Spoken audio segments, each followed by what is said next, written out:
और अगर हम दूसरों के लिए निमित्त नहीं बने तो वह हमारी अपनी आदि भूमिका के साथ अन्याय होगा। हमारी भूमिका अपने लिए उपादान और दूसरों के लिए निमित्त की है।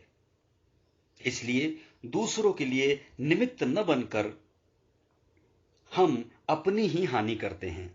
आगे चलकर कबीर ने भी कहा है कि खुद के धुलने, परिष्कृत होने के लिए धंधे में पड़ना जरूरी होता है। हम निमित्त नहीं बने तो दूसरों का क्या बिगड़ेगा? खास कुछ नहीं।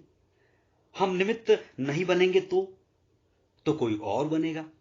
उन्नति की सीढ़ियां चढ़ने के लिए संकल्पबद्ध उपादान सत्ता के निमित्त को, सहायक कारणों को, अनुकूल परिस्थिति को उसकी उन्नति के लिए आगे आना ही पड़ता है। महात्मा गांधी कहा करते थे, भारत को आजाद होना है, मैं निमित्त नहीं बनूंगा तो कोई और बनेगा। दरअसल आज भी जब किसी कविता में कहा जाता है, अंधेरे में माचिस तलाशता हुआ हाथ अंधेरे में होते हुए भी अंधेरे में नहीं होता, तो सतह के ऊपर उठती हुई उपादान सत्ता और उसकी असंदिग्धता और उसकी असंदिग्ध क्षमता तथा अपार संभावनाशीलता पर ही हम अपना अगाध विश्वास प्रकट करते हैं।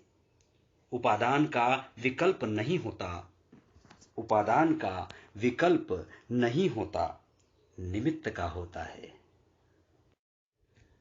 दूसरों के लिए हमें उपादान की भूमिका न देकर महावीर हमें अहंकार से बचाते हैं, लेकिन दूसरों के लिए निमित्त की भूमिका सौंपकर वे हमें तुच्छता के बोध से भी बचा लेते हैं।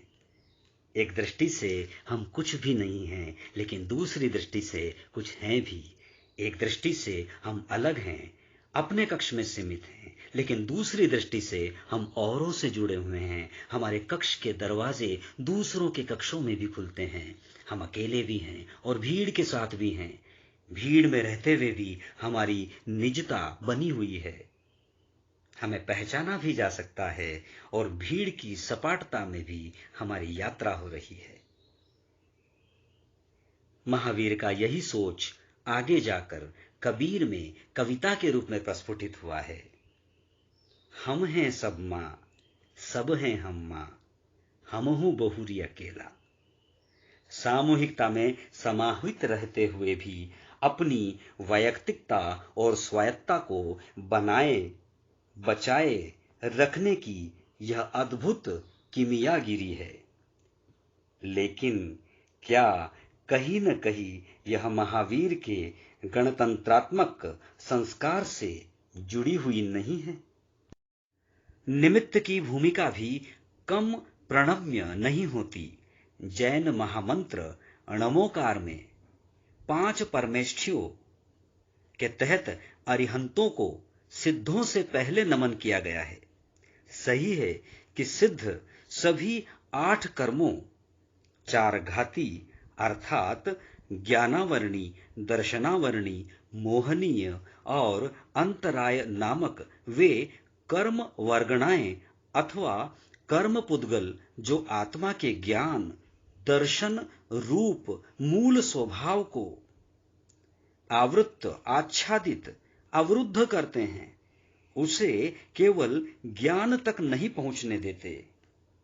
4 अघाती अर्थात वेदनीय, आयु, नाम और गोत्र नामक वे कर्म वर्गणाएं अथवा कर्म पुद्गल जो जीव को सुख, दुख, भव यानी आयु यानी आयु धारण, मनुष्य आदि पर्याय तथा ऊंच नीच कुल प्रदान करने के लिए जिम्मेवार होते हैं, का क्षय करके भाव मोक्ष और द्रव्य मोक्ष प्राप्त कर चुके हैं। वे अब अदेह रूप में मोक्ष में हैं और संसार के लिए सिर्फ परोक्ष प्रेरणा और अप्रत्यक्ष आदर्श की हैसियत में ही निमित्त हैं। इसके विपरीत अरिहंतों के 4 घाती कर्मों का ही क्षय हुआ है। उनका भाव मोक्ष हो गया है, पर वे अभी संसार में भी हैं। वे अभी संसार में ही हैं। उनके शेष 4 कर्मों यानी अघाती कर्मों का क्षय होना और उन्हें द्रव्य मोक्ष मिलना तय है, पर फिलवक्त उनका पद सिद्धों से कमतर है। मगर प्राणियों के उद्धार के लिए वे प्रत्यक्ष निमित्त हैं और संसार में सशरीर विहार करते हुए अपनी निमित्त की भूमिका को सीधे सीधे निभा रहे हैं।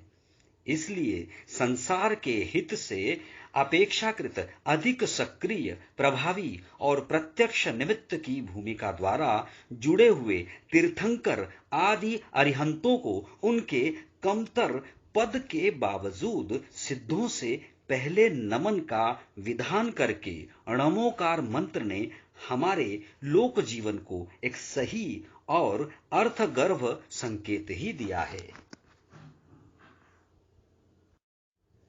यह मंत्र सिर्फ सिद्धि और सफलता को ही नहीं, सिद्धि के लिए की जाने वाली साधना को भी नमन करता है।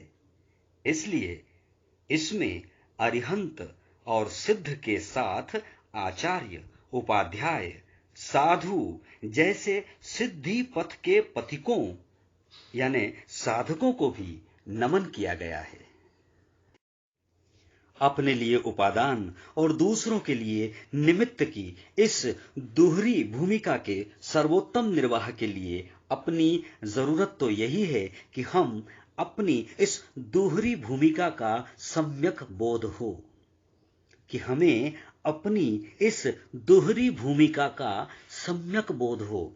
इस बोध तक भी हम तभी पहुंच सकते हैं जब हमें पदार्थ या वस्तु की विराटता, उसकी स्वतंत्रता, उसके अंतर्धर्मा होने आदि का सचेत ज्ञान और तीव्र अनुभूति हो चुकी हो।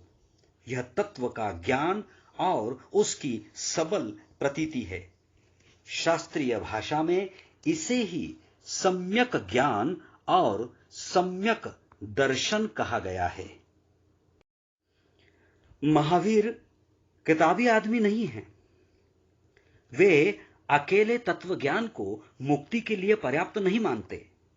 उनका ज्ञान अनिवार्यतः जीवन से जुड़ा हुआ है। वे मानते हैं कि अगर ज्ञान सम्यक है तो वह जीवन में उतरेगा ही।